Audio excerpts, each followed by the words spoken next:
बिस्मिल्लाहिर्रहमानिर्रहीम। अस्सलाम वालेकुम। फाइनेंस बिल 2024 में जो प्रॉपर्टी पे फिक्स टैक्स लगा है, आज हमारी डिस्कशन का मौजू है। फाइनेंस बिल 2024 में 15% प्रॉपर्टी पे फिक्स टैक्स लगा दिया गया है। पहले ये था कि अगर आप एक साल के अरसे में प्रॉपर्टी टैक्स बेचते थे, प्रॉपर्टी जो अपनी सेल करते थे, उस पर 15% लगता था, चाहे वो ओपन प्लॉट होता है या कंस्ट्रक्टेड प्रॉपर्टी थी या फ्लैट था।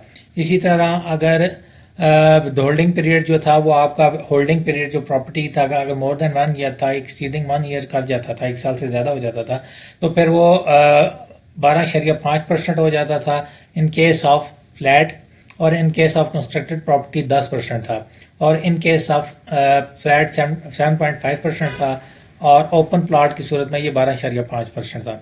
इसी तरह अगर आपका होल्डिंग पीरियड जो है वो 2 ईयर से एक्सीड कर जाता था, तो जो ओपन प्रॉपर्टी थी उस पर 10% लगता था, कंस्ट्रक्टेड प्रॉपर्टी 7.5% और प्लॉट पे 0% था। इसी तरह अगर आपका पीरियड एक्सीड कर जाता था 3 ईयर, तो फिर 7.5% और 5% जो है वो टैक्स लगता था, और अगर एक्सीडिंग 4 ईयर कर जाता तो 5%, अगर 4 ईयर से ज़्यादा 5 ईयर से एक्सीड कर जाता तो 2.5% लगता था, और अगर 5 से 6 ईयर से एक्सीड कर जाता था तो सारा टैक्स ज़ीरो हो जाता था। यानी कि ना आपके प्लॉट पे टैक्स लगता था, ना कंस्ट्रक्टेड प्रॉपर्टी पे, ना ओपन फ्लैट पे।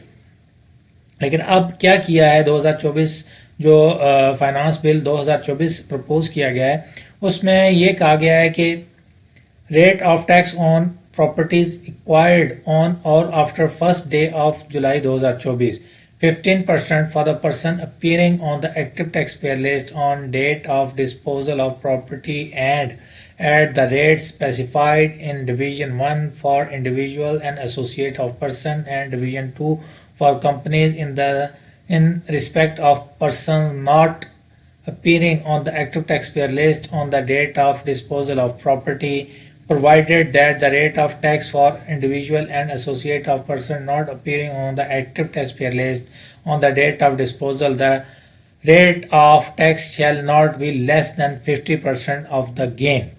यानी कि आप इंडिविजुअल है चाहे कंपनी है, कैपिटल गेन यानी कि जिस रेट पे आपने ख़रीदी है और जिस रेट पे आपने बेची है, जो आपको प्रॉफिट हुआ है उस प्रॉफिट का आपने 15% देना है। पहले जो होल्डिंग पीरियड था वो भी ख़त्म कर दिया गया है, और जो लिमिट्स रखी गई थी वो भी रिमूव कर दी गई हैं। यानी कि फर्स्ट ईयर में 15% था, सेकंड ईयर में 7.5% था, ये लिमिट्स भी रिमूव हो गई हैं।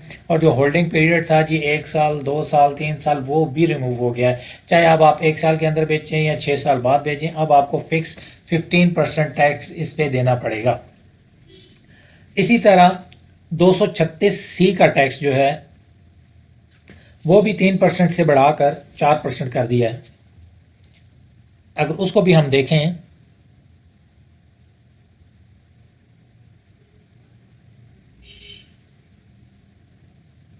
तो ये है the rate of advance tax on sale of transfer of immovable property. The rate of taxes to be collected under section 236C shall be set out in the following table, where the gross amount of the consideration received does not exceed 50 million 3%, where the gross amount of the consideration received exceed 50 million but does not exceed 100 million, तो ये 3.5 million के हिसाब से आपने उस पर tax देना है। और where the gross amount of the consideration received exceed 100 million, तो फिर आपने 4% देना है। पिछले साल ये 3% था, अब ये 4% हो गया है। इसी तरह अब 236K का जो टैक्स है, the rate of tax to be collected under section 236K shall be set out in the following table. अब इस टेबल में क्या कहते हैं, where the fair market value does not exceed 50 million. अगर 50 मिलियन से ज़्यादा फेयर मार्केट वैल्यू एक्सीड नहीं करेगी, मतलब है मौका जिस टाइम आप सेल कर रहे हैं उस वक्त जो मार्केट में उसकी वैल्यू थी, अगर 50 मिलियन से एक्सीड नहीं करती तो आपने 3% उसका टैक्स पे करना है। Where the fair market value exceed 50 million but does not exceed 100 million, तो फिर 3.5 मिलियन आपने उसका 3.5% आपने इसका पे करना है। और where fair market value exceed 100 million, तो 4% टैक्स आपने इसका पे करना है। इसी तरह अगर हम मज़ीद देखें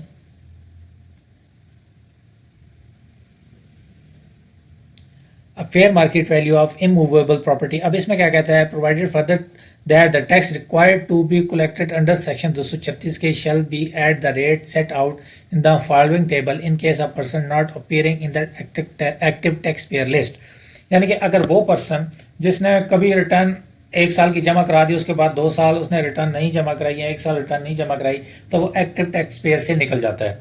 तो जब वो एक्टिव टैक्स पेयर से निकल गया तो उस पर क्या रेट लगेगा, तो उस पर क्या रेट लगता है, where the fair market value does not exceed 50 million, तो 12% उसको देना पड़ेगा। यानी कि उस पर नॉन फाइलर वाला टैक्स लगेगा। क्यों कि उसने अपनी रिटर्न फाइल नहीं की, वो एक्टिव टैक्स पेयर लिस्ट से आउट हो गया है। तो जब तक पहले तो ये होता था कि अगर आपने प्रॉपर्टी खरीदनी है तो 1000 का चलान फिल किया, अपने आप को फाइलर किया और फाइलर की कैटेगरी में आ गए। लेकिन अब ये है कि उस पर्सन को रिटर्न फाइल करना लाजमी है। अगर उसने रिटर्न फाइल नहीं की तो फिर उस पर नॉन फाइलर वाला रेट लगेगा। अगर उसने रिटर्न फाइल की है तो फिर उस पर जो है टैक्स वो लगेगा फाइलर वाला 3% और 3.5% और 4% ये टैक्स उस पर लगेगा। अगर उसने एक्टिव टैक्स पेयर से आउट हो गया तो फिर उस पर नॉन फाइलर वाला टैक्स लगेगा, जो कि है कि अगर 50 मिलियन से ज़्यादा है फेयर मार्केट वैल्यू तो 12%, अगर 50 से 100 के दरमियान है तो 16%, अगर 100 मिलियन से अबव है तो 20% उसको टैक्स पे करना पड़ेगा। इसी तरह अब आगे देख लेते हैं 236C का ये क्या कहता है कि on the gross amount of the consideration received on the sale transfer of immovable property, तो 10% लगेगा। ये किस कंडीशन में लगेगा,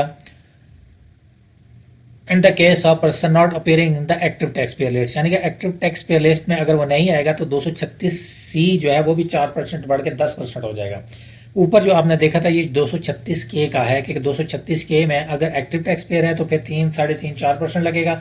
अगर वो एक्टिव टैक्स पेयर से आउट हो गया तो फिर 50 मिलियन तक 12, 50 से ऊपर 16 और 100 से ऊपर 20% जो है उसको टैक्स देना पड़ेगा।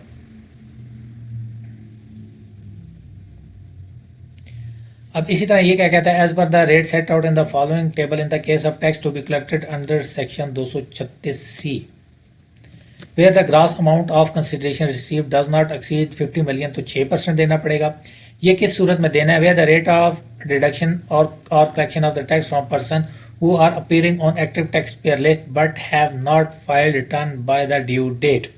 यानी कि अगर एक person appear active tax payer list में आ रहा है लेकिन उसने ड्यू डेट तक रिटर्न फाइल नहीं की, फिर उस पर क्या लगेगा, तो 236C के तहत अगर 50 मिलियन से एक्सीड नहीं करता तो 6% उसको टैक्स देना पड़ेगा।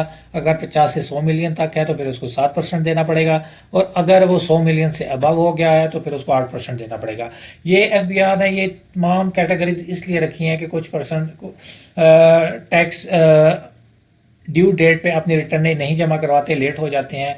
बाज़ औक़ात वो पिछले साल की रिटर्न पेंडिंग आती है और अगले साल की रिटर्न वो भी सर पे चढ़ जाती है। इसी तरह कुछ हजरात जो है वो प्रॉपर्टी ट्रांसफ़र कराने के लिए जस्ट 1000 रुपये का चलान जमा कराया और एक्टिव टैक्स पेयर लिस्ट में शो हो गए और उस पर उन्होंने जो है वो फाइलर वाला स्टेटस लगा के अपनी प्रॉपर्टी पे टैक्स बचा लिया।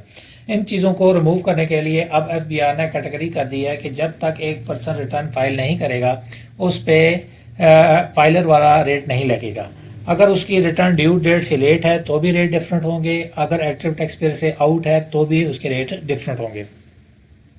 इसी तरह 236 K as per rate set out in the following table in case of tax to be collected under section 236K। ठीक है, अगर 236K वाला भी है, अगर एक्टिव टैक्स पेयर लिस्ट में आ रहा है, यानी कि 2023-22 की उसने रिटर्न फाइल की है, एक्टिव टैक्स पेयर में आ रहा है, लेकिन 2023 की ड्यू डेट गुजर जाने के बावजूद उसकी रिटर्न लेट है, तो उस सूरत में अगर उस रिटर्न फाइल करने से लेट होने की सूरत में वो यही बड़े हुए रेट यानी कि एक्सीडिंग रेट पे अपना टैक्स जमा कराएगा। कि ये क्या कहता है कि where market value does not exceed 50 million, तो 50 मिलियन से एक्सीड करेगा तो 6%,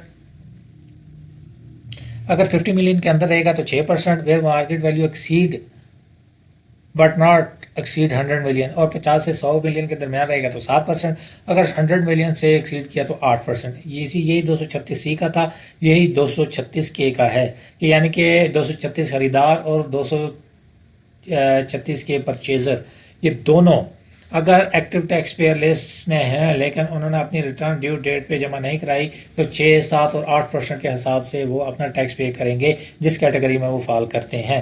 अगर उन्होंने ड्यू डेट पे अपनी रिटर्न जमा कराई है फिर 3, 3.5 और 4% के हिसाब से जिस कैटेगरी में वो फॉल करते हैं अपना टैक्स जमा करवाएंगे। और अगर वो एक्टिव टैक्स पेयर में है ही नहीं यानी कि नॉन फाइलर हैं फिर उनका रेट काफ़ी ज़्यादा होगा जो कि है 12%, 16% और 20%। यानी कि 50 मिलियन के अंदर है तो 12%, 50 और 100 मिलियन के दरमियान है तो 16% और 100 मिलियन से अबव है तो 20% उन्होंने टैक्स पे करना है।